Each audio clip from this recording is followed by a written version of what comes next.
Welcome to this week's episode of Serving the Community podcast. Each week, your host Trisha Stetzel is highlighting people and organizations in our communities that are serving through volunteer work and giving back to make our community, country, and even the world a kinder place to live. Hello, and welcome to this week's episode of Serving the Community. My name is Trisha Stetzel, owner of Results Extreme Business Solutions and founder of this here podcast. I am stoked about the guest that I have on today. She and I have known each other for several years now, and I really started digging in on Facebook, watching some of the stuff that she's doing outside of her business, and it is just amazing. So that's why I brought her on the show today, is to really talk about that extracurricular activity outside of our business. I'd like to introduce you to Lauren Jefferson. She is the co-founder and CEO of FocusCopy LLC and does a lot of work with the Wolff Center for Entrepreneurship. Lauren, welcome to the show. Yeah, glad to be here. Thank you for having me. I'm so excited. Before we started our recording today, we were getting all the, how have you been? How are things going? Right? We were getting all of that out of the way. But I do want you to talk about your business, how you got into that business, and then we'll jump into the Wolff Center and how that plays into everything else that you're doing. Yeah, well, a little bit about me and the business. We FocusCopy is a copywriting and content writing firm, and we really caffeinate our clients' brand messaging so it energizes their target audience to take action. And crazy story how I got into this. I was actually a full service digital marketer, and I realized copy is the most important thing in all of marketing, but it's the one thing nobody likes to do or has the time to do. And so I created a business for the one thing everyone hates. And so we've actually just celebrated our 3-year in business anniversary recently. So yeah. Fantastic. I love it. That is awesome. So tell me more about the Wolff Center for Entrepreneurship, because I think that really catapulted you into business ownership. Yep. Absolutely. So the Wolff Center for Entrepreneurship is the #1 undergraduate entrepreneurship program in the nation for several years running. And I started my career as a Wolff Center student.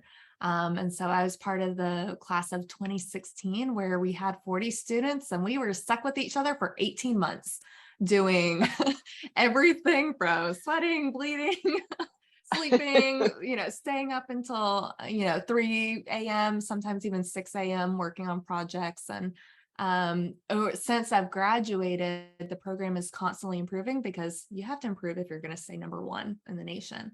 And so I have come back around as a personal mentor, and now I've created a content creation program for the students. And so I stay pretty close with the program, even, since I've graduated. And what's really cool is, in addition to the main curriculum, you have to learn your financials, you have to learn accounting, capital, sales, all of that.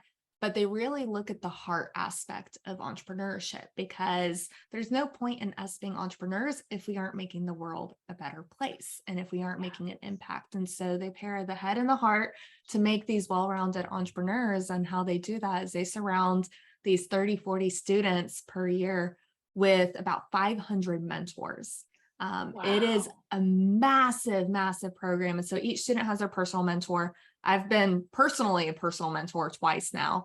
But then they also bring in experts to teach, to expose them, to give any advice, whether it's professional, career-wise, or personal. And so really creating these well-rounded entrepreneurs. So by the time they're ready to graduate, they have everything they need to be a successful entrepreneur. That is amazing. So for people who are outside of the Houston area and aren't familiar with the Wolff Center, can you give some connections and maybe just a little bit of background so that folks can orient themselves with the Wolff Center? Yeah. So the Wolff Center is connected to the Bauer College of Business, which is connected to the University of Houston. And so being at U of H, we are one of the most diverse campuses in the nation. And so when you get that level of diversity in such like a small group of people, it is amazing what type of innovation, what type of creativity happens, because all of a sudden you're being exposed to so many different things. Yeah, And that's people, amazing. I love that you talk about the head and the heart, right? And Mhm. marrying those two things together and being a part of that as a mentor. Tell me what that's like. Yeah, it's an amazing experience. I mean, I had personal mentors when I was in the program, but I honestly think the mentors get more out of it because you are getting to not only spend your time with these students, but you're also relearning what they're currently learning for the first time. And so when I had my first personal mentee, I actually started FocusCopy. And so she saw every single step and like, what's the actual process? You have the theoretical, how to build a business plan, all that, but what is it actually like? And so that was a really cool experience for her, not to only to ask those good questions that I may not have thought about, and she's just trying to learn, but then also I'm helping her by showing her what I'm doing with starting a Wow. company. That's awesome. So Yeah. really benefited you as a Yeah. business owner being a mentor back in this system. I Yeah. that just You always oh, get more out of it when you pour into other I people. agree. Yeah, Absolutely, absolutely. 100%. Yeah, I absolutely agree with that. So beyond the mentorship that you're doing Mhm. inside, you've also created a program. So Yeah. talk more about what that looks like. Yeah. So in this spring, the director of the Wolff Center, Dave Cook, gave me a call and was like, hey, we need to teach these students how to create content.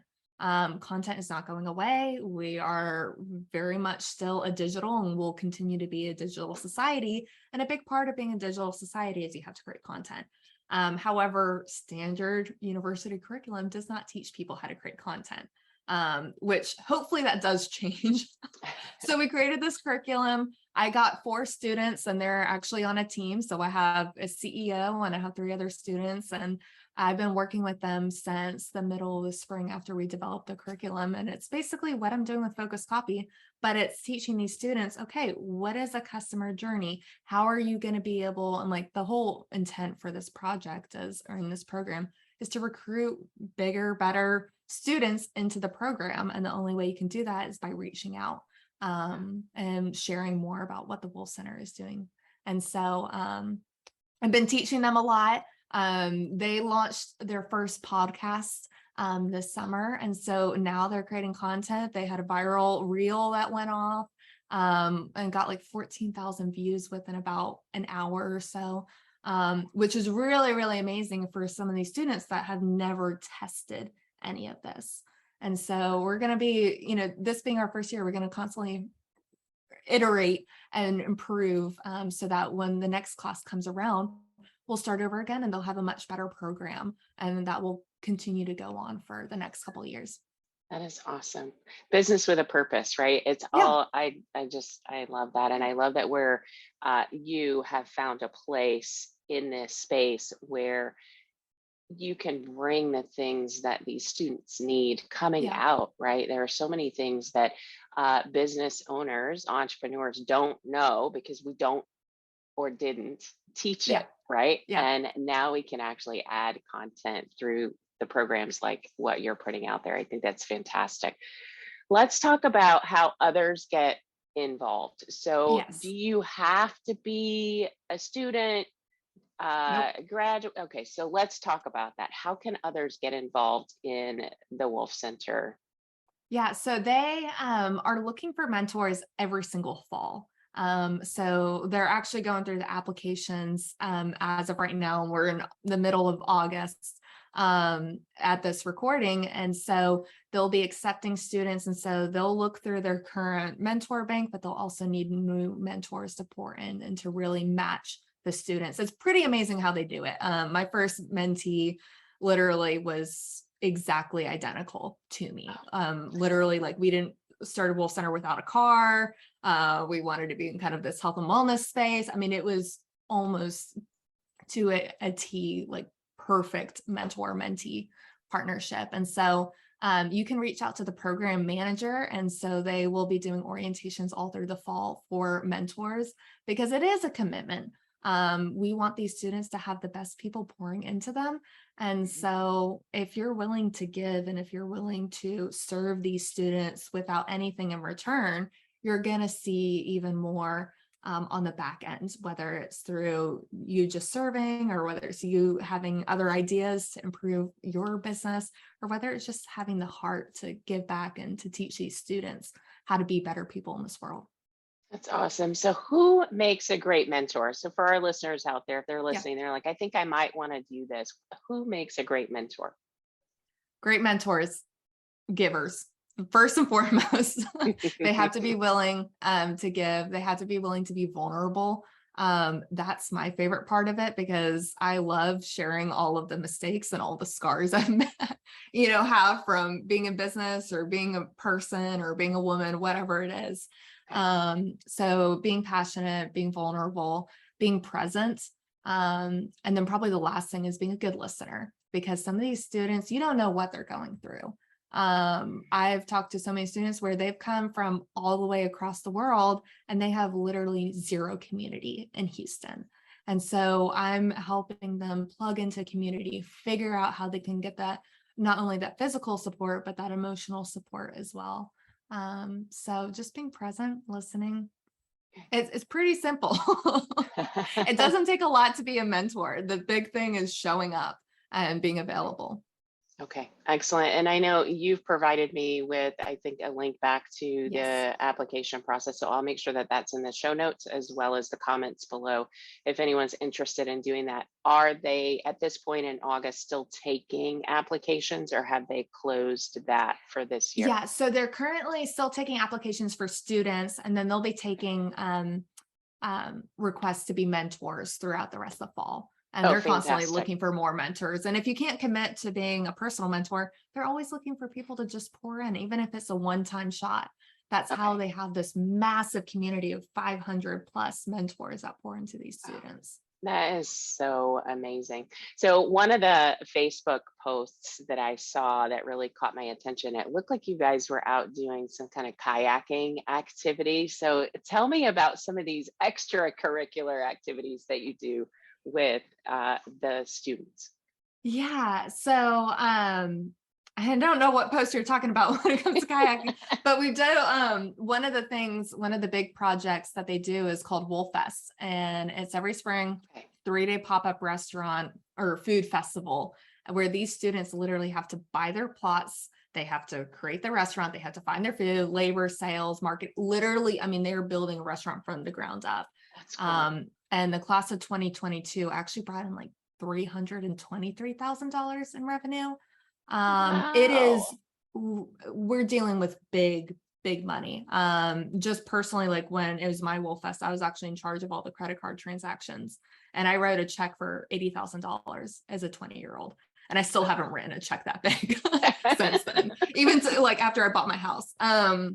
So, I mean, they're dealing with real stuff, but I mean, they are supporting, as they're building this, they're supporting other local businesses because they need to find the food, right? They need to find the vendors. Yes. And so they're doing a lot of exposure. They're doing a lot of support with other local businesses, whether it's through their marketing or through their sales process or even operations. So it has a trickle down effect. Yeah, that's amazing. So I'm assuming when this goes on in the spring that the Mhm. public is welcome. That's where the Oh, revenue comes absolutely. from. Yeah. Okay. So everybody Thousands needs to of be on the people lookout comes. for that, Yes. right? Yeah. We need people to come out and spend money. That's another way, right? Yeah. That folks can get involved. So as we wrap up today, Lauren, is there anything in particular that you'd like to, that we haven't really dug into yet, that you want to point out or get out to the listeners about participating in or being a part of the Wolff Center? Yeah, I think the big thing is if you're an entrepreneur, you should be supporting other entrepreneurs. I think that's the only way we continue to survive, we continue to thrive. And when you step out into that position of, hey, we're just going to partner with each other. There's no competition. I want you to see you succeed and do well.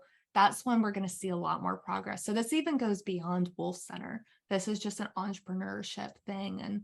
And it's been really, really amazing as I've transitioned my mentality when I work with the Wolff Center into my own business, like what fruit comes out of that and how I position myself. And I'll share with my clients like, hey, this is a mistake I made. Hey, like this is a struggle. Like this is, part of business. I mean, we all go through these things, and the more that we share it, the more that we're going to reduce the failure rates, especially when we get into the female entrepreneurs or the minority entrepreneurs, veteran, that type of thing. It's literally just pouring into people. Yeah, absolutely. I appreciate you being with me today. This was so much fun. Yeah, this was a blast. I will talk about entrepreneurship all day, every day. All day, every day. It's just like an extension of my body. Yes, I love that. Well, and I don't know about everyone who's out there listening or watching this video, but I am absolutely motivated to go out and find a way to give back to this entrepreneur community. It's so important. And, as you talked about those failures, I, as a coach, talk with entrepreneurs all the time. And one of the things I love to tell them is fail forward or fail fast, right? So that you can get on to the next thing and learn from those mistakes. But how cool would it be if you had a mentor that could help guide you around some of those traps, right? Or push you into that failure as quickly as possible. Exactly. Yes. Or so that you can adjust and succeed and that type of thing. Absolutely. Well, thank you again, Lauren. For the listeners, I'll put all of the things that we talked about in the show notes, as well as the comments below. And if you'd like to connect with Lauren, her contact information will be out there as well. So thank you, Lauren, for being with me today. Absolutely. Thank you. And that concludes this week's podcast, Serving the Community.